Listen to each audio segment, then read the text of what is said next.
We taking over. Niggas don't like it, fuck them. There was a lot of that shit going on out here, man. If this individual was alive, most likely you out there that's selling drugs now wouldn't be. Because they would take you out because they don't want you to have no power. It was all about money, hungry power at that time. Everybody wanted the power. Selling dope and gambling seem to go together like a hand in glove. Here's a series of interrelated stories revolving around the original Big Meech, Demetrius Holloway, who was a 1,000 brick a month supplier in Detroit in the late 80s, and Big Meech in Southwest Tia, the Black Mafia family, and the Newell brothers. KK and Dog, the character of K9, was kind of composite of them on the BMF Stars show. The Newell brothers were running through hundreds of bricks a month.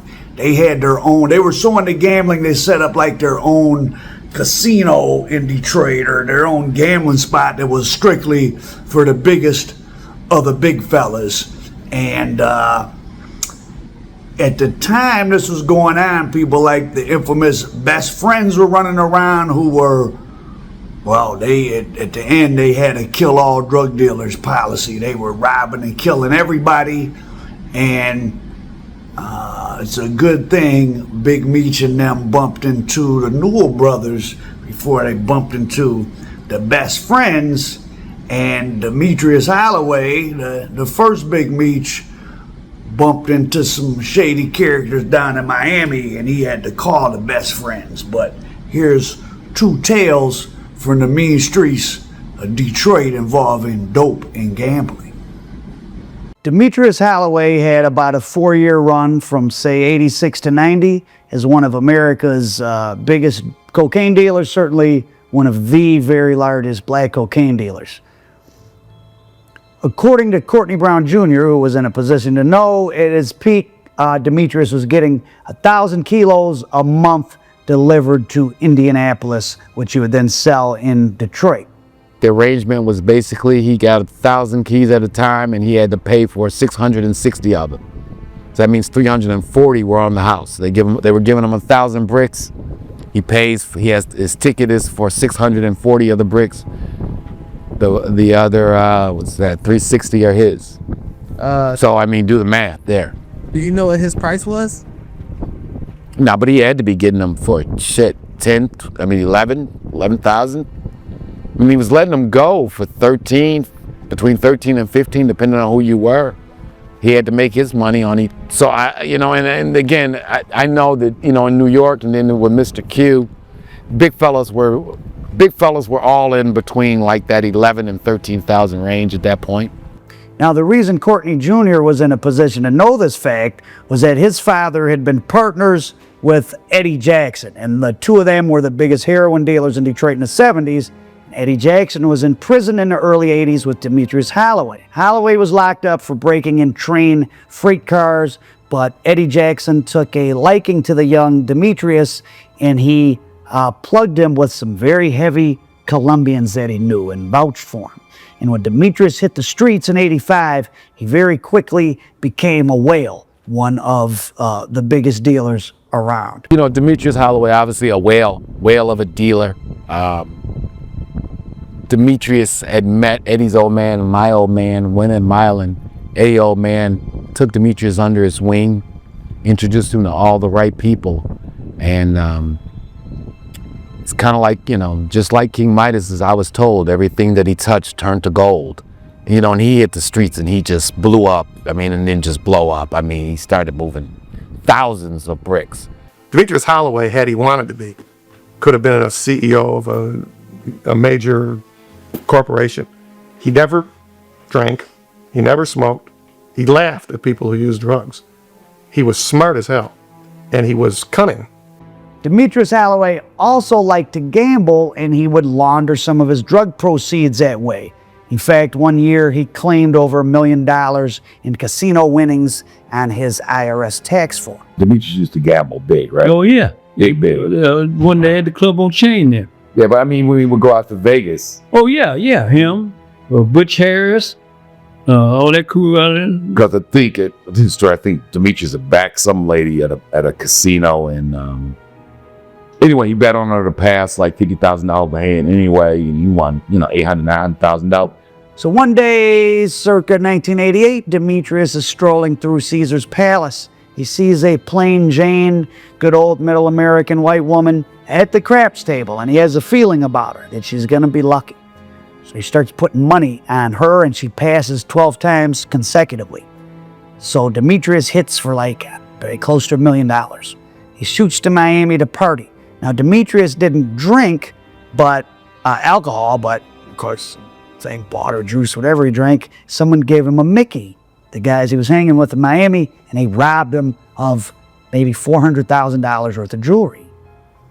Well, Demetrius goes back to Detroit, and he gets the best friends. Not his best friends, but the best friends. For a time, perhaps the most frightening murder for hire crew in urban America, for sure. Like the newspaper said, best friend was out to kill all top drug dealers and take over. Well, they was right. We had the meeting about killing all the guys after they killed the two Brown brothers. We took Hill and said go out there and kill any and all drug dealers, period. I think they was the most luckiest guys in the world to meet Lawrence and KK, because if they would have met anybody else. Oh, you think they might have been, victimized? I think so. Because they said they would have met the best friends. Let's say if they would have met the best friends. 4 Brown brothers and some other guys, there was only about maybe 10 of them, and they were linked to well over 100 murders. I represented Reggie Brown twice. Oh, you represented Roddy Red? I represented him on an assault intent to murder that involved, I think it was the same guy I'd represented on the other one, and we won that case. Then I represented him on a homicide case where he killed one person, and the other person he thought he killed, but the guy lived. So Demetrius wasn't the kind of guy that has to take something like this laying down. Mm-hmm. He come back to Detroit, and he know where these guys kind of are at, right? Let them play them, and he wake up all his jewelry down there with the Mickey. He bring the killing crew from Detroit down there, and to Florida. He brings them down to Miami, and they grab one of the guys that was with him when he got robbed. I didn't really know much of anything about the best friends other than that they were supposed to be a bunch of killers on the east side. And I knew I represented a guy who, at least from what he said and anecdotally, they were always at odds with the best friends. And this guy was a very tough guy, and he's still alive. And I'm not going to mention his name, but he was a very, very tough guy off the east side. So I knew who they were. When 2 or 3 of the Brown brothers were still alive, somebody called me and asked me to represent a guy in a felonious assault case out in Harper Woods, I think. And I was on the way there and at the stop, and I met them. This guy must have been one of the best friends. So that's the first. I didn't know they were called the best friends. I just knew they were some evil-looking guys. The Browns really were. They were tough guys genuinely, and they looked. They had that look when you look at them, you didn't see nothing either. In this little scene, they didn't call him, right? And they got old boy, and they kind of trying to explain to him, like, if my man don't get this jewelry back, bro, it's gonna be a really long day for you. So you need to make something happen. So my man who was involved in the scam and in the setup, he freaking out. He nervous because he know these you guys ain't really playing it. You're gonna have a real long day, and it may be your last day. Black van, ski mask, duct tape, the whole 9. They have this guy in a basement. And, hey, where's the jewelry? Or we're going to kill you. And he's in a room full of homicidal maniacs. And he utters the word Huckabuck.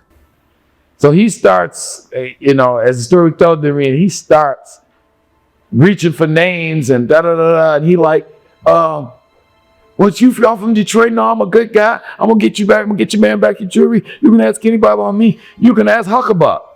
Huckabuck was kind of like a well-known figure in the streets of Detroit. He appears in my documentary Motel Mafia because he worked for Eddie Jackson back in the 70s. But Huckabuck was somebody in the 70s, 80s, 90s. And upon hearing Huckabuck's name, Demetrius says, you know Huckabuck? Okay. And they call Huckabuck, and Huckabuck says, yeah, I do know this guy in Miami. They talking, he like, get back the phone. And Demetrius like, well, what you said? And Huckabuck like, I'm on my way down there, man. Don't do nothing to the man till I get down there. And Huck gets down there. You see that it is his man that they about to do what they about to do about this situation. And Huckabuck told Demetrius, I stand for the man. Let the man go. He a righteous guy. He gonna do what he say he gonna do. And I was Demetrius and them wasn't in a good mood about this shit. They like, now look, Huck, that we let this man go, you kind of responsible for his actions. And mind you, we're in a basement. The guy's tied up with real killers. And they tell Huckabuck, okay, if we let this guy go on your word to go get back the jewelry and he doesn't come back, you owe. Huckabuck says, no, let him go. Let the guy go. Comes back with the jewelry. Demetrius gets his jewelry. Best friends pack up their murder gear. The guys let go. Everyone goes home to Detroit. And despite this crazy set of events, nothing really happened. So there's a little odd story from the crack cocaine era. It was about status. You know, who was getting more money than who. You know. The best friends and other groups like them, not just in Detroit, but in a lot of America's more dangerous cities, guys have figured out it was easier to just kill the dealers and take what they had. And lucky for them, they bumped into the Newell brothers, KK and Lawrence, whose composite character K9 made an appearance in the first season of BMF on Starz. Well, the character was K9, my brother, Lawrence Newell. Let me take you back to when what really happened. They had played a game before then. And the guy who they was playing against, they had lost the game. So they wanted to play another game. And they're gambling. The first game, they had a bet on the game. But the streets and the talk was that they bet all this money, $50,000 on the basketball game. That wasn't true. That wasn't true at all. No, that wasn't true. Y'all didn't know that, but that wasn't true. They didn't even have a bet. And because they were doing some street business together. Absolutely. Big 50 frequented the Dog and KK's illegal casino, and the shooting seems to have been a culmination of I guess, who's getting the most money competition gone a little too far. Big 50 had been a YBI teen soldier from the late 70s and rose at one time to be one of the biggest guys in the cities. Now 50 came in there one time. I'm gonna tell you a story about 50 when he came in there.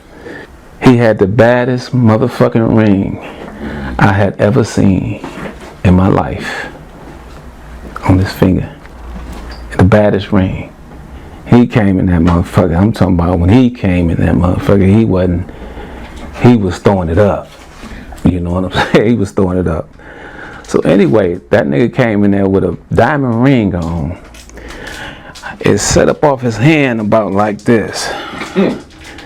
He had a diamond right here, a big 10 carat sitting up here. He had another 10 carat sitting over here. He had another 10 carat sitting over here. And diamond out. I was like, That's 30 carats. Man, the man had on a ring that was so motherfucking bad. Now check this out.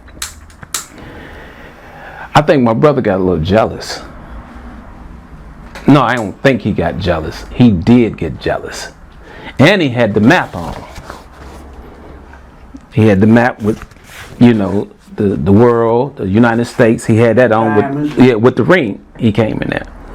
My brother got a little jealous. He never said it, but I know he did because he wants to be the big dog. He wants to be everything. The very next day, he went out to Greenfield Plaza, me and him. He got a diamond ring. It must have been like a 50 carat.